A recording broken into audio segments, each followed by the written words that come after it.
41 దినములు నీ దీక్షను పడితిరో నా గొంతు గానాలు నీకే వినిపిస్తిరో అన్ని వదిలి నేను నీ పూజను చేస్తిరో నన్ను నేను మరచి నీ సేవలో ఉంటిరో భక్తితో నీ భజన చేస్తూ బయలుదేరితి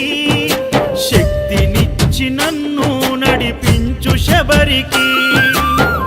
నేను అలసిపోతిని నిన్ను చూడలేనని నీ భక్తుడైనా నే బాటసారిని